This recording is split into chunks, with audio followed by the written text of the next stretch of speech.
Estás escuchando Milenio 3 por Aluka Nanica. Buenas noches, amigos de la nave del misterio. Tal vez no conozcáis mi voz porque esté presentando hoy el programa. No es lo normal en Milenio 3, pero ya sabéis que aquí puede pasar de todo. Y hoy el misterio va a ser ese, porque Iker Jiménez no está presentando su programa aquí en la cadena SER. Pues resulta que en 700 programas que ya llevamos de Milenio, Iker se ha puesto por primera vez tan enfermito que no puede ni siquiera trasladarse aquí al estudio central de Gran Vía. Dentro de poquito, en cuanto acabe el programa, iremos todo el equipo a cuidarle, a apoyarle. Pero bueno, desde aquí le deseamos que se mejore rápidamente, que tiene que manejar estos mandos de esta nave que hoy se me está haciendo gigante. Veo a mis lados que me están apoyando además a Santi Camacho. Buenas noches. Buenas noches, Santi. A Juan Jesús Vallejo, como siempre. Buenas madrugadas, Carmen. ¿Qué tal? Pues nada, mandarle un saludo muy fuerte desde aquí al capitán, ¿verdad?, de la nave del misterio, que vamos a hacer una noche un poco extraña sin él, porque se le echa de menos aquí en el estudio. Hombre, se le echa muchísimo de menos. Y bueno, de todas formas, yo creo que su equipo está lo suficientemente preparado para que en ausencia del capitán la nave llegue a buen puerto y no hagamos un pan como unas tortas, que si es así yo creo que nuestros amigos no lo sabrán disculpar. Hombre, yo espero lo primero que Iker se ponga bueno. Y bueno, a esos 700 programas que son gracias a Iker, pues nuestra misión hoy día es, y hoy en especial, pues hacer que este programa 700-701 pues sea tan maravilloso como los anteriores. En eso nos vamos a esforzar al 120%. Sí, además tenemos cosas muy interesantes. Fíjate, nos vamos a ir lo primero de todo a un lugar donde nos está esperando uno de nuestros reporteros, que bueno, es un lugar un tanto extraño. Al parecer, y según me ha dicho Pablo Villarrubia, que es el que se encuentra allí, ningún reportero español, y menos del misterio, ha viajado para conocer, a ver cómo suena esto, el campo da morte lenta.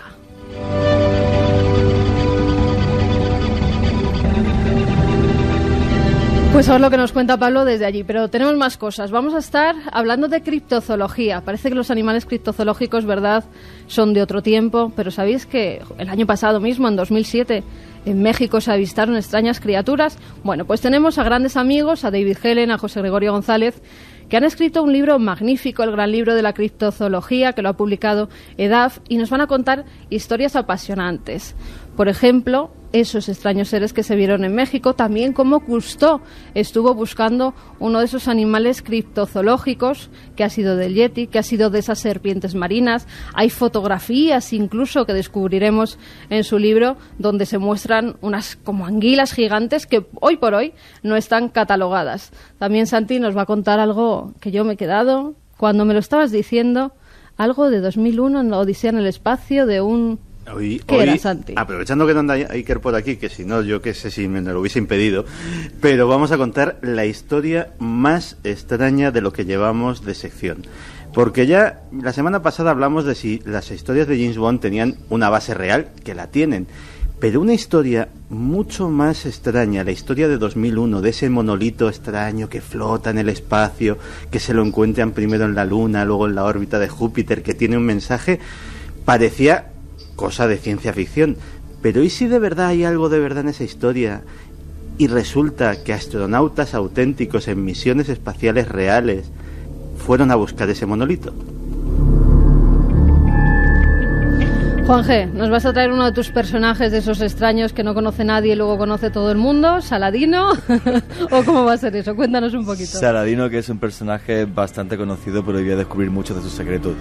Yo la verdad que tuve la suerte hace unos años, cuando estaba caminando por Siria, por las callejuelas de Damasco, pues bueno, pues por un callejón perdido hay una pequeña mezquita donde está la tumba de Saladino, Salat ad-Din al-Yusuf. Nos lo cuentas luego. Vale.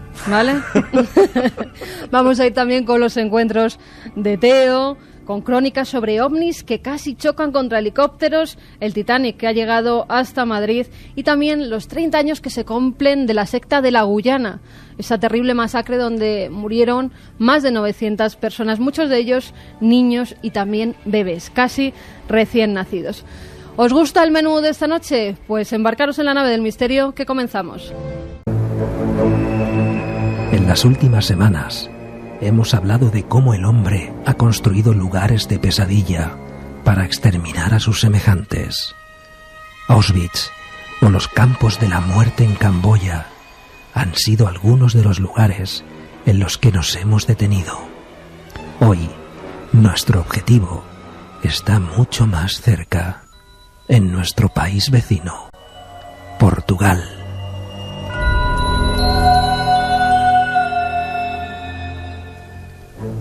La expresión más brutal de la violencia represiva de la dictadura portuguesa fue la apertura del campo de concentración en el Tarrafal, en la isla de Santiago, en Cabo Verde, a miles de kilómetros de Portugal.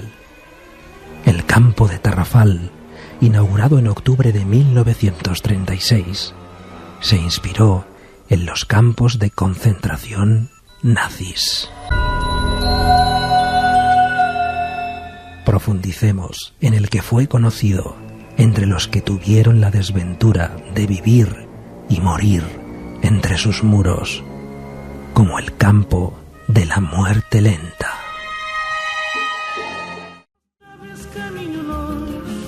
Estamos escuchando a la cantante Cesárea Évora, la canción Sodade. ¿Y por qué la hemos puesto, Santi? Porque nos recuerda a un lugar lejano donde creo que nos está escuchando. Ahora pasaremos a presentarle un compañero.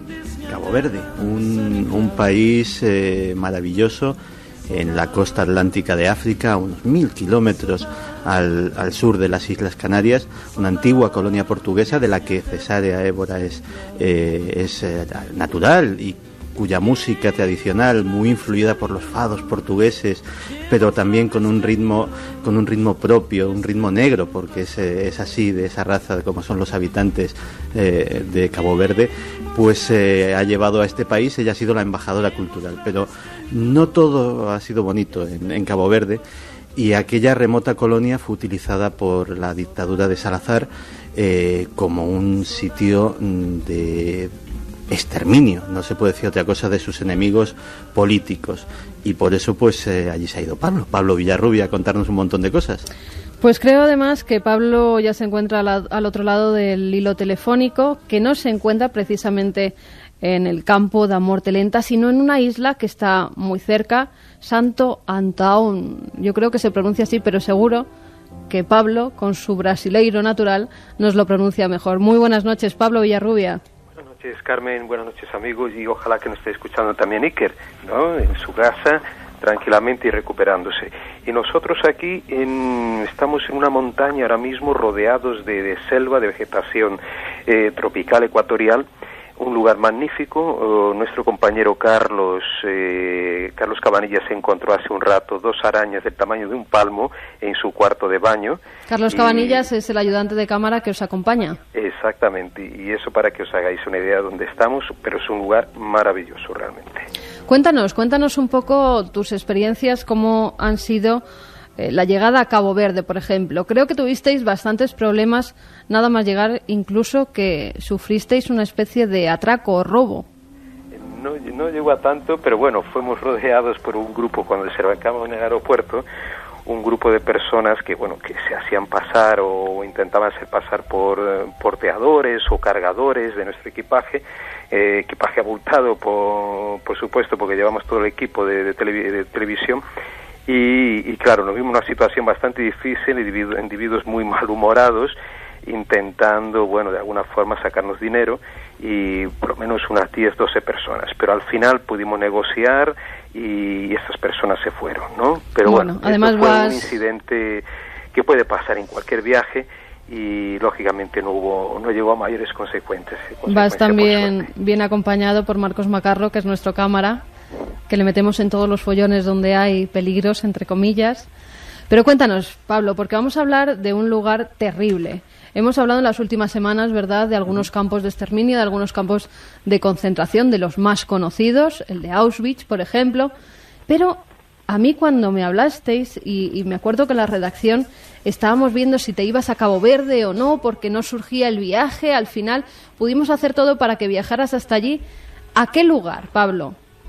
Concretamente a la isla de Santiago, que estuvimos hasta la semana pasada, a la zona norte de la isla llamado Tarrafal. Tarrafal es un departamento de la isla con muy bonitas playas, Sin embargo, muy cerca de la villa costera, de esa villa de pescadores, hay un enclave de unos 250 por casi 300 metros, donde ahí la muerte se cebó con varias personas, principalmente ciudadanos portugueses entre los años 30 y años 50, de una forma verdaderamente atroz. Y ahí se ve toda la crueldad de la dictadura de Oliveira Salazar, que hay que recordar que así como España tuvo a Franco, Portugal tuvo a Salazar, un dictador que no menos cruel en algunos aspectos, quizás menos conocidos, así como el campo de Tarrafal, y gracias también a Santiago Camacho que tenemos ahí, que pudimos enterarnos de esa historia y estar ahí para averiguar lo que había ocurrido, por qué murieron más de 30 personas en circunstancias escalofriantes en este campo, sometidas a toda clase de torturas físicas y psicológicas también. Santi, cuéntanos un poco por qué que tiene que ver Cabo Verde con Portugal. ¿Por qué los presos portugueses se los envía hasta lo que sería en aquella época? Estamos hablando de 1936 más o menos, de esa época. ¿Por qué se los manda hasta Cabo Verde? ¿Qué había ocurrido en Portugal? En Portugal, en 1926, se da un golpe el 28 de mayo y es a raíz de ese golpe de Estado por el que Oliveira Salazar toma el mando del país. Decía Pablo, hacía la comparación con la dictadura del general Franco. En mi modesta opinión, la dictadura de Salazar, sin haber habido una guerra civil, que eso sí enconó, lógicamente provocó un número terrible de víctimas y de sufrimiento, y una posguerra también muy dura, en este caso fue simplemente un golpe de Estado, pero la represión ejercida por Oliveira Salazar fue especialmente cruel, y yo creo que en eso supera con mucho a la represión franquista. Oliveira Salazar además es asesorado, porque él se fija mucho en Mussolini y sobre todo en Hitler, y es asesorado por ellos o por los equipos de ellos en determinadas cosas. Por ejemplo, su policía política, la PIDE, se construye como un clon exacto de lo que sería la Gestapo, con los mismos métodos, con asesores de la propia Gestapo alemana que dan adoctrinamiento y entrenamiento a los funcionarios de la PIDE portuguesa, y disidentes, sobre todo políticos, comunistas, socialistas, anarquistas, sindicalistas, son literalmente cazados por todo el país y diseminados en una serie de centros de internamiento. Algunos dentro del propio Portugal, otros en las islas como las Azores, y otros en las colonias, porque de su gran imperio colonial Portugal todavía conservaba en aquella época una gran porción, Angola, Mozambique y Cabo Verde, entre otras cosas. Y posiblemente es a Cabo Verde donde mandan a los que tenían, a los más enconados enemigos que tenían, a los que les tenían una especial rabia, una especial saña, y los mandan a este campo de Tarrafal, donde nada más llegar el alcaide o el director, el funcionario que estaba al mando, dejaba muy claro a los prisioneros una cosa. Y el recibimiento, igual que en Auschwitz era ese cartel del trabajo os hará libres, aquí en Tarrafal ni siquiera había esa oportunidad, porque en el discurso que les daba el jefe del campo, lo que les decía es: a Tarrafal se viene a morir.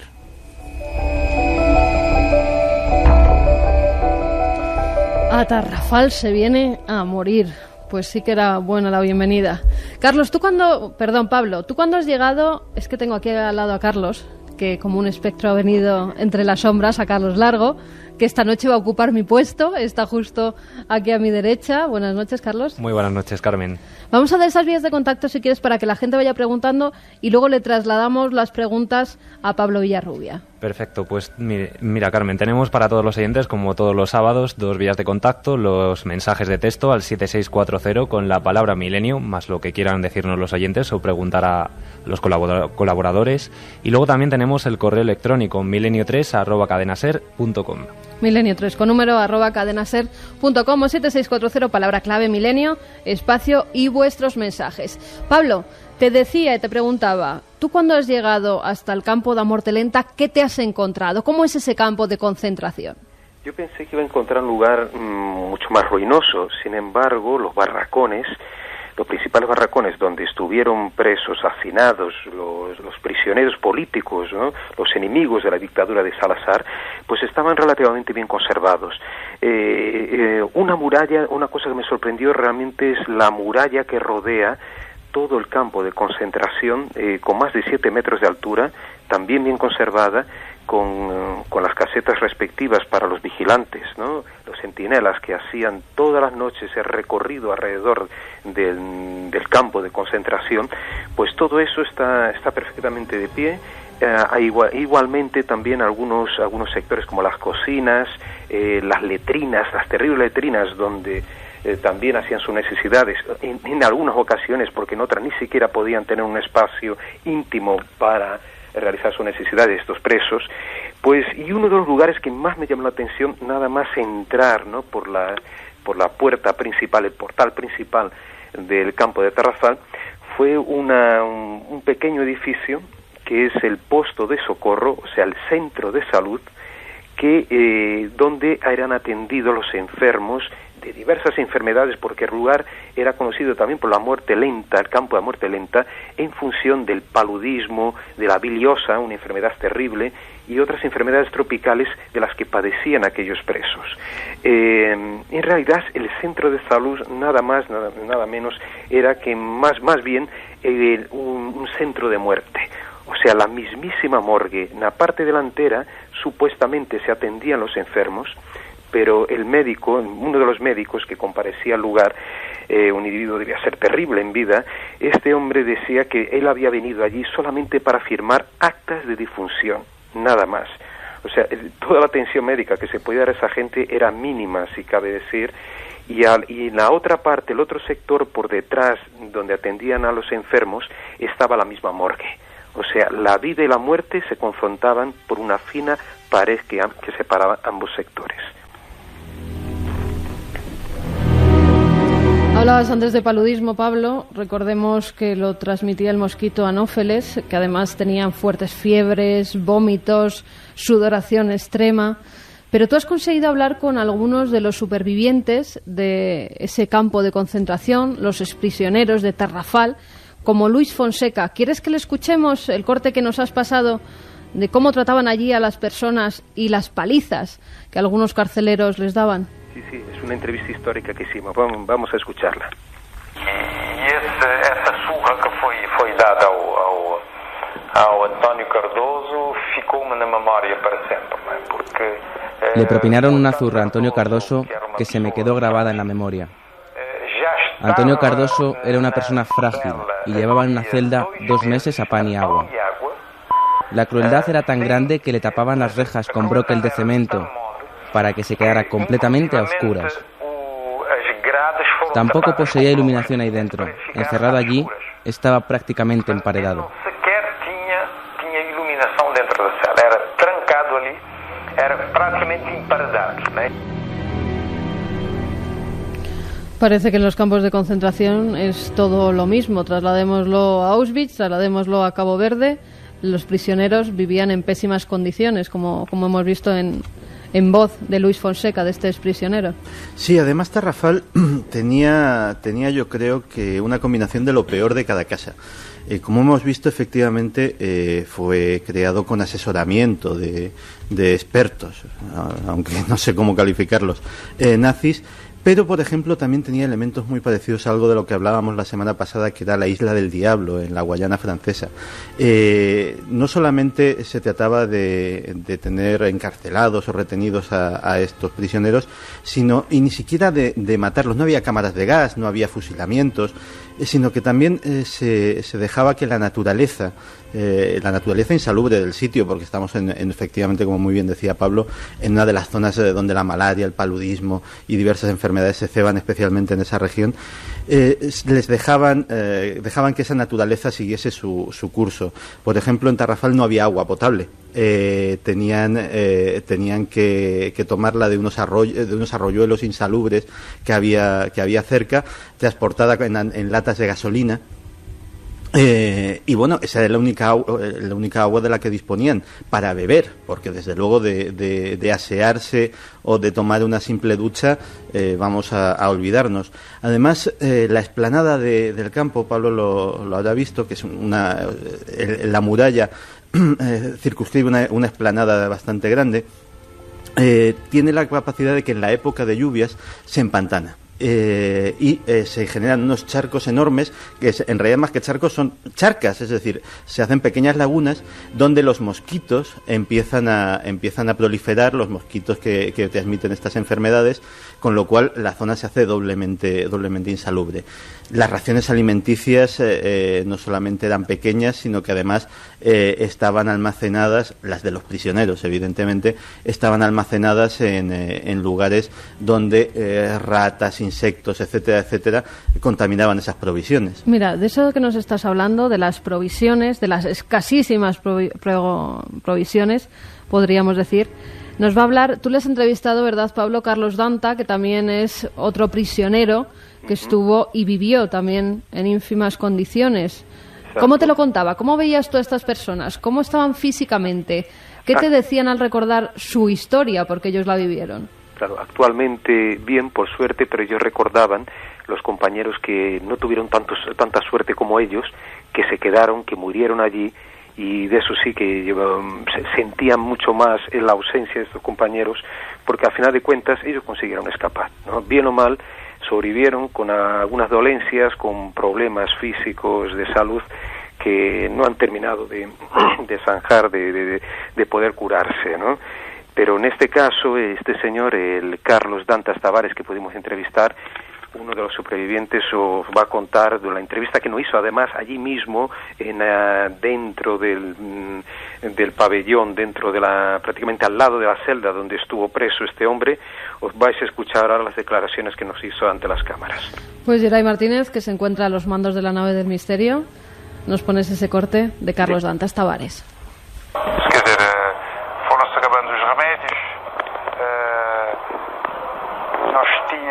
Los medicamentos se iban terminando.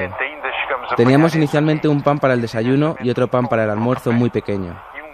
Pero el pan desapareció y otros directores del campo nos daban tan solo plátanos 3 veces por semana para el almuerzo. Os outros diretores davam-nos banana 3 veces por semana ao almoço.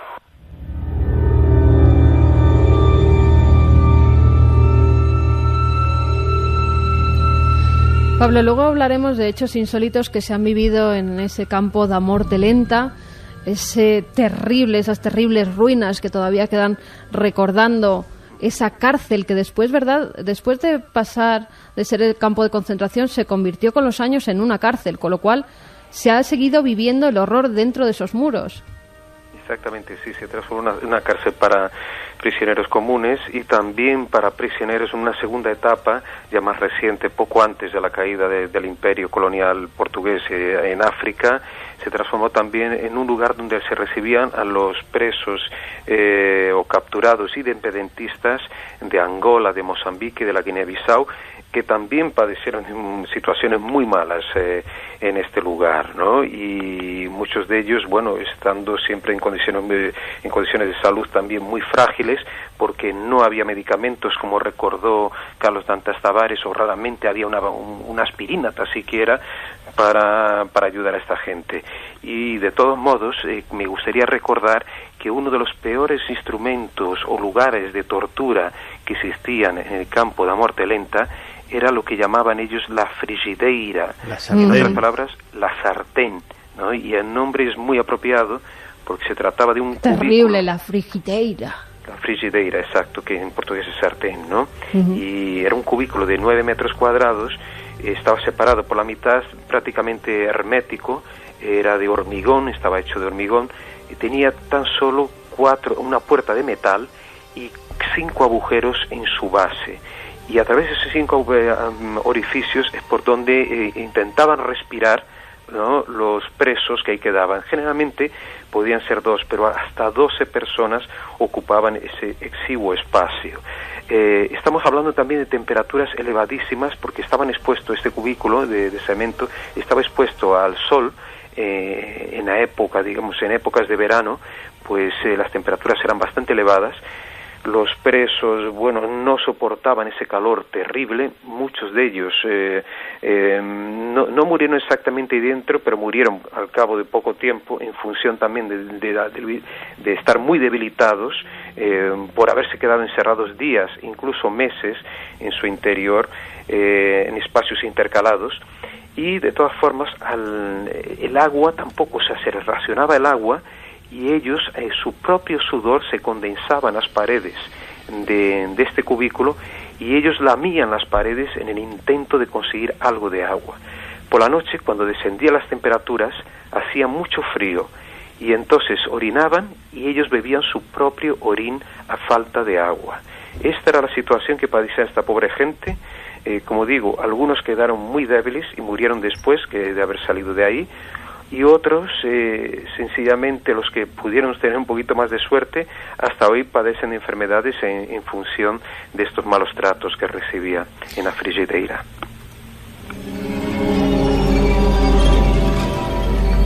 Pues fíjate, Pablo, de la frigideira tenemos otro de esos cortes que hemos extraído de la entrevista que le has hecho a Manuel Vieira, que antes oíamos a los prisioneros que habían estado allí, pero este era vigilante de este campo de concentración. Vamos a escucharle. Sí, los presos cuando recusaban trabajo eran castigados.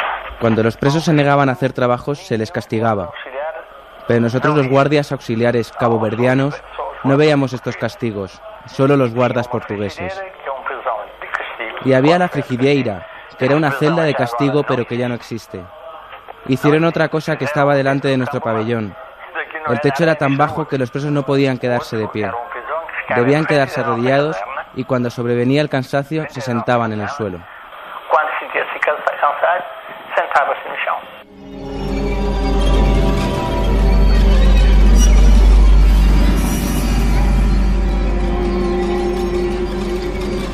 Pues terrible lugar de castigo, ¿eh, Santi? Sí, hay la verdad, en la vida interna de Tarrafal hay multitud de detalles espantosos como los que nos acaba de contar Pablo, y otros menos crueles directamente, pero sí de una forma psicológica. Las familias de los internos, pues como todas las familias de todos los presos que en el mundo son, pues les mandaban habitualmente paquetes con comida, con correspondencia, con mil cosas, ropa que les pudiera servir. Esos paquetes nunca llegaban a destino. El director lo que montó fue una especie de cantina, un negociete propio que tenía, en la que tanto tenían acceso el personal portugués como los guardias auxiliares caboverdianos, y eso era el material que se vendía en esa cantina o economato, que se surtía como única mercancía de los paquetes que nunca llegaban a manos de los presos. Mira, Santi, tengo aquí datos que decían que, y tú me lo confirmarás, Pablo, que hubo 340 presos en total, y que en total tenían que cumplir una pena de 2.000 años, 5 meses y 11 días, entre todos ellos.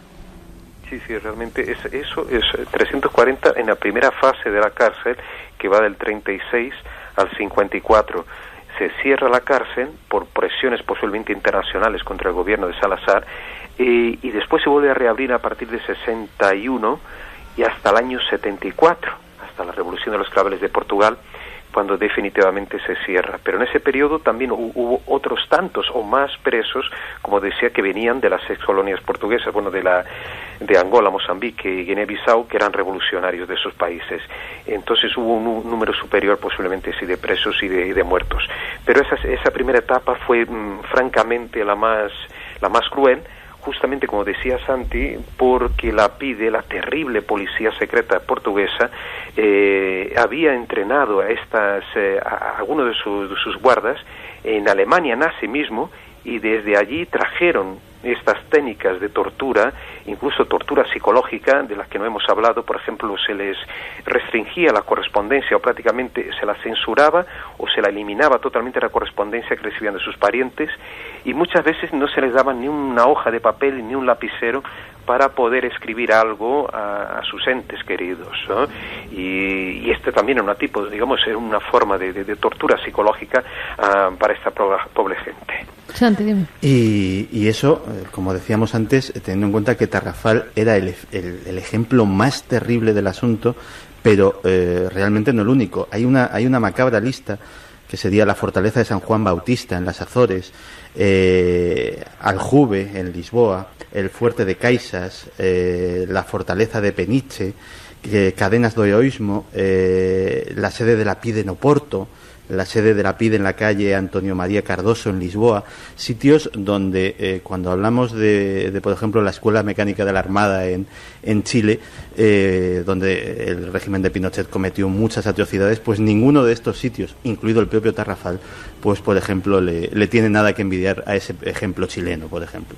Hombre, lo que sí ocurría en Tarrafal es que lo que se buscaban los presos en este caso, igual que los nazis sí crearon campos de concentración con cámaras de gas o una forma, digamos, más activa de matar a la gente, no solamente con gas, sino con trabajos forzados, en el campo de Tarrafal era todo lo contrario. O sea, lo que se buscaba era el aislamiento sensorial, cuanto máximo mejor, y el dejar que la gente se dejase morir poco a poco por las enfermedades, por la selva, por la humedad, que es terrible, y que sobre es otra todo forma de tortura. Es mucho peor, porque es mucho más larga. Pero una de las cosas que se preocupaban mucho los carceleros era de que los presos hicieran el mínimo ejercicio físico posible, para que de esta forma se le atrofiasen los músculos y se abandonasen a morir. O sea, era algo realmente horrible y muy premeditado. Hemos visto que es un lugar terrible, que sigue estando allí, y en otros programas ya lo hemos visto como en los sitios, en los lugares donde ocurren hechos, muertes a destiempo, muertes con dolor, que ha habido todo tipo de torturas, parece que se concentra entre cuatro paredes y que empiezan a suceder cosas extrañas. Pablo, a ti también te ha encontrado esa otra vertiente, esas cosas extrañas, esos fenómenos paranormales, diríamos así, en voz de Adriano Monteiro, que es el enterrador que tú has encontrado de ese cementerio de Tarrafal. ¿Qué te decía este hombre? Pasaremos ahora a escucharle, pero ¿qué te decía? ¿Qué te contaba él a ti de esos hechos extraordinarios? Claro, bueno, este hombre, Adriano, tuvimos muchísima suerte de encontrarlo. Además, el reportaje, cuando le imitamos de Cuarto Milenio, modestia aparte, va a tener una gran cantidad de testigos, ¿no? Yo creo que la primera vez en la historia que vamos a reunir tantos testigos en un documental de esta categoría, contándonos la historia en directo, ¿no? de este lugar. Y este señor Adriano que encontramos, casualmente hablando con él, pues nos revela una serie de circunstancias y de historias que demuestran que el campo de la muerte lenta puede tener algo, digamos, una impregnación de aquel dolor, de aquel sufrimiento que ahí quedó y que de vez en cuando se desencadena de alguna forma desconocida. Adriano es el enterrador del cementerio de Tarrafal, que pudimos visitar, y también estuvimos grabando allí algunas imágenes donde quedan todavía las lápidas de los cuerpos donde estaban enterrados los cuerpos de 32 portugueses. En realidad yo conté 34, o sea, en los informes, en internet son 32, pero encontré 34 lápidas en el sitio. Los cuerpos ya no están allí, fueron llevados para Portugal en 1978, ya descansan en suelo portugués, en su patria, de estas víctimas, pero el cementerio todavía está impregnado por este aspecto tan siniestro de estas lápidas blancas, con los nombres de estas personas y las fechas de su nacimiento y su muerte. Generalmente mueren entre 36 y finales de los años 40, ¿no? El periodo de mayor represión del periodo de Salazar. Y después Adriano nos comenta, hablando de este cementerio, y le preguntaba si había algo en el cementerio, y él decía que no, que el cementerio estaba limpio, digamos, entre comillas, que no presentía nada, pero sí que le parecía muy raro que en el campo de la muerte lenta sí que había fenómenos extraños. Y me comentaba que muchas personas habían oído ruidos como de personas, como si hubieran tropas allí dentro, personas que hablaban incluso de disparos, de armas, pero que simplemente al acercarse a alguna persona, algún viandante, algún paseante nocturno, simplemente no había absolutamente nada, o sea, nada humano en el interior del campo. Otra cosa que sí Adriano vio, fue testigo presencial, fueron una serie de luces rojas, él decía entre 2, 3, 4, hasta 6 objetos luminosos que salían desde dentro del campo de la muerte lenta. Él no sabía atribuir exactamente cuál es la procedencia de esas luces, pero la asociaba de alguna forma a los espíritus, ¿no? A las almas inquietas. Y yo pregunté, ¿y por qué, don Adriano, suceden estos fenómenos? Y él dijo, porque no se les dio entierro cristiano a los muertos. Simplemente cuando morían algunas de estas personas, algunos de los presos, de los antifascistas, eran enterrados inmediatamente sin recibir ningún tipo de culto, ninguna oración, ningún rezo, ningún pariente, ninguna presencia, digamos, oficial o religiosa o de algún amigo, algún pariente en el momento en que se los enterraba. Entonces, en la mentalidad popular de las personas que habitan, las pocas personas que habitan alrededor del campo de la muerte lenta, es que estas manifestaciones extrañas se dan porque aquellas personas murieron sin recibir sepultura cristiana. Pues vamos a escuchar lo que te contaba Adriano Monteiro Correia, enterrador del cementerio de Tarrafal.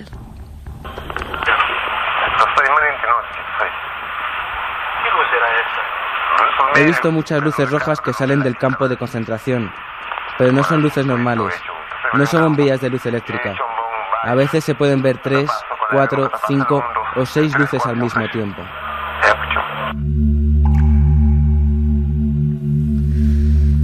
O sea, que pasan cosas extrañas también. Tú te has encontrado con mucha gente, y me lo comentabas antes, Pablo, en el lugar donde estáis ahora, que es la isla de San Antón. Antón, Illa de San Antón, que sería San Antón, si no me equivoco en castellano, ¿no? Allí también te has encontrado personas que te han hablado de hechos paranormales.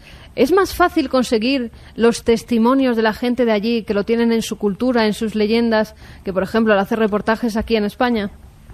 Creo que sí. Bueno, desde el punto de vista, desde el momento en que pisas este territorio y empiezas a moverte, lógicamente, porque aquí es un campo totalmente virgen para los investigadores de esos fenómenos. Basta decir que aquí no hay parapsicólogos, no hay ufólogos, no hay investigadores de ningún tipo de ese tipo de fenómenos, ¿no?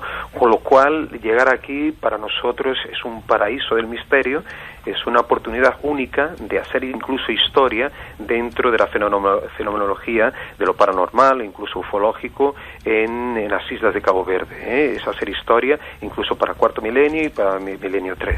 Bueno, entonces, es más, para llegar a esa isla donde te encuentras tan solo se puede ir en barco. Además os tienen que llevar lugareños de allí. Exactamente, es la isla más salvaje del archipiélago de Cabo Verde, que es una preciosidad, ¿no? Realmente es un territorio que aconsejo que la gente pueda visitar, pero hasta aquí realmente solo podemos llegar en barco desde la isla de San Vicente, ¿no? Había un aeropuerto, pero tuvieron que cerrarlo por una serie de problemas, hubo un accidente donde murieron 18 personas hace pocos años y no había condiciones de seguridad y lo cerraron. Pero de todas formas esta isla es una isla montañosa, una isla realmente de desfiladeros, de montañas abruptas, ¿no? Casi fantasmales, que proyectan sombras fantasmales de un valle a otro, y realmente el paisaje en sí mismo ya es mágico. La orografía ofrece, digamos, esta magia también a la isla, y quizás de ahí también existan muchas leyendas, y no solo leyendas, historias verdaderas. Y me preguntabas antes, Carmen, y hablamos antes incluso de empezar el programa, si habíamos encontrado una serie de fenómenos aquí extraños. Y sí que encontramos, y de hecho tuve mucha suerte en contactar con una persona que nos está ayudando muchísimo aquí, que es un periodista del periódico Jornal a Semana, que es Manuel João do Nascimento. Y este hombre, al entrar en contacto con él, y habíamos contactado anteriormente ya desde Madrid, vía telefónica, nos comenta que él había vivido hace 10 años un típico fenómeno poltergeist en la casa de unas personas muy humildes. Fuimos hasta este lugar, en un valle, al final de un valle maravilloso y al mismo tiempo también de difícil acceso, donde habitaba una familia muy sencilla, muy humilde, la señora María do Rosario. Esta señora de 80 años y su hija de unos 40 y tantos, Tomasia, nos contaron lo que habían vivido al mismo tiempo que el mismo periodista, que Manuel João do Nascimento, que estuvo en 1998 en la casa de aquella mujer, una casa de piedra centenaria, y lo que nos contaba doña Rosario era que estas piedras, o sea, que surgían en el aire piedras, y estas piedras todas iban a golpear la puerta de esta casa de piedra, donde justamente dormía ahí su hijo. Es una puerta de madera y podemos ver todavía cientos de muescas provocadas supuestamente por los golpes de estas piedras, de 15 centímetros, 20 hasta 30 centímetros. Estamos hablando de piedras bastante grandes. Lo curioso, y nos señalaba después Tomás y a su hija, era la trayectoria que describían algunas de esas piedras, que se podían determinar incluso en algunas de ellas el punto de partida, el punto de donde salían. Me señalaba a una distancia de unos 200 metros, en el fondo del valle, una especie de río seco, donde estaban guijarros, donde estaban acumulados guijarros, piedras, y entonces esas piedras salían del fondo de este río seco, describían, digamos, transcurrían 200 metros, haciendo varias curvas en el terreno para poder entrar en el patio de la casa, recorrer ese patio y finalmente, al final de él, golpear la puerta. O sea, que no estamos hablando de una trayectoria rectilínea, sino de varias curvas, como si esas piedras obedecieran a una inteligencia para ir justamente a golpear esta puerta. Pablo, lo más interesante... ¿Y ellos a qué lo atribuían? ¿A qué atribuían ese fenómeno? ¿Allí creían en duendes? ¿Creían en seres malignos, en espíritus? Ellos, doña Rosario nos habló muy claramente en la palabra de un personaje que llamaba Satanás. O sea, que para ella el que provocaba todo aquello era Satanás. Posiblemente ella relacionaba estas manifestaciones con una novia que tenía su hijo en aquellos tiempos, en aquella época, en 1998. Aquí, en esta isla de Santo Antão, está muy arraigada la creencia en el mal de ojo, que existen personas o brujos que pueden proyectar sobre otras personas todos los males posibles, inimaginables incluso. Y entonces esta señora va a hablar con el párroco de la comunidad, y él aconseja que rece a Dios. Pero esta señora también reza al alma de su madre. Y nos dijo que después de rezar en varias ocasiones, durante varios días, porque estos fenómenos duraron casi 2 meses sucediendo a diario, pues la mujer, aconsejada por el párroco, reza a Dios y por su cuenta al espíritu, al alma de su madre. Y a partir de ese momento los fenómenos cesan, dejan de existir. Pues fantásticas las historias, Pablo, que te traes de Cabo Verde. Vamos a ir con los mensajes, si quieres, Carlos, del 7640, a ver qué nos comentan, a ver qué preguntan directamente a Pablo Villarrubia, que se encuentra en esa localidad de San Antón. Yo voy a decirlo en castellano porque, Pablo, el brasileiro, el portugués te sale mejor a ti, así que yo lo voy a españolizar. Pues por ejemplo Lola nos dice, refiriéndose a Tarrafal, que solo con el nombre le da escalofríos. Santi también nos dice que este verano visitó la fortaleza de Peniche, que fue una prisión de Salazar. Dice que da mucho miedo ver cómo tenían a aquellas personas y que su mujer salió muy afectada. Ocurre muchas veces, ¿verdad? Gente que ha visitado esos lugares donde está el terror, el miedo concentrado, que parece que tienen experiencias extrañas o que por lo menos no salen con buena sensación de ellos. Sí, lo citábamos la semana pasada con respecto a Auschwitz, pero incluso fíjate en sitios más, entre comillas, turísticos, como puede ser, por ejemplo, la prisión de Alcatraz, que realmente a día de hoy es una atracción turística más en California. Pero... Y que tiene sus fantasmas. La gente también siente una especial desazón. Por cierto, que hablando de este tipo de sitios, yo hago una pequeña rectificación, porque el que tiene boca se equivoca y antes se tiene un lapsus, y no quiero que se me enfaden los amigos ni chilenos ni argentinos. La Escuela de Mecánica de la Armada fue un centro de detención y tortura de la dictadura argentina.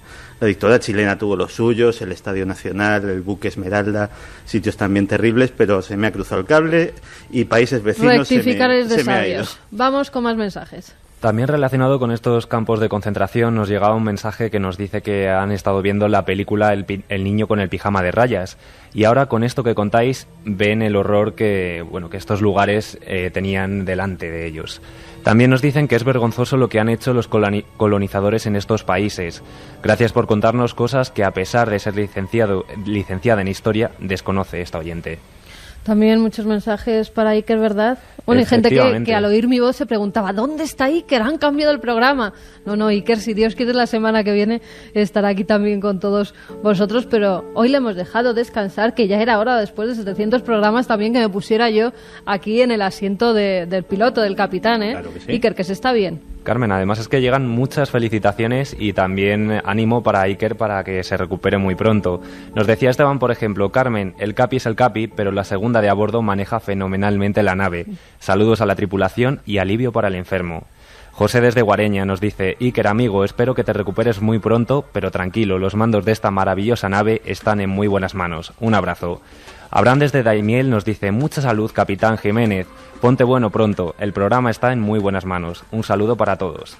Mariana desde Andoaín nos dice, buenas noches a todos y que recupérate muy rápido y vosotros tranquilos que lo hacéis igual de bien. Eso sí, con el jefe de oyente.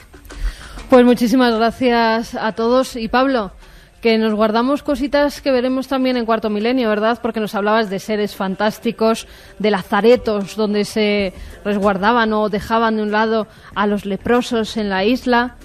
Sí, muchas historias. Además, para concluir también, nos hemos encontrado a un matrimonio de madrileños que habitan aquí en esta isla de Santo Antón, a José María Aquiles y a Belén García. Estamos en todas partes, ¿eh? Sí, que montaron, además, un lugar remotísimo aquí de la isla y maravilloso y paradisíaco, una pequeña casa rural, la Caboquiño, y José María me comentaba que él no creía en nada, en absolutamente nada relacionado al mal de ojo, a la parapsicología, y desde que vive aquí y conociendo a la gente de aquí, sí que lo cree ahora, porque ha sido testigo de varias personas y que, por ejemplo, tuvieron muertes misteriosas, incluso vio como su vida iba menos en función de una serie de fenómenos raros, negativos que le iban sucediendo a estas personas que atribuían esta condición negativa al mal de ojo. Entonces, realmente al vivir en estos sitios, al convivir con la gente, tu mentalidad entra en otra frecuencia, en otra onda y empiezas a abrirte hacia el mundo de lo sobrenatural, de lo maravilloso también, de lo positivo muchas veces, pero también de cosas como estas que suceden de forma negativa, como aquí en Ponta de Sol, un sitio donde ocurren muchos accidentes de forma misteriosa y muchos suicidios también.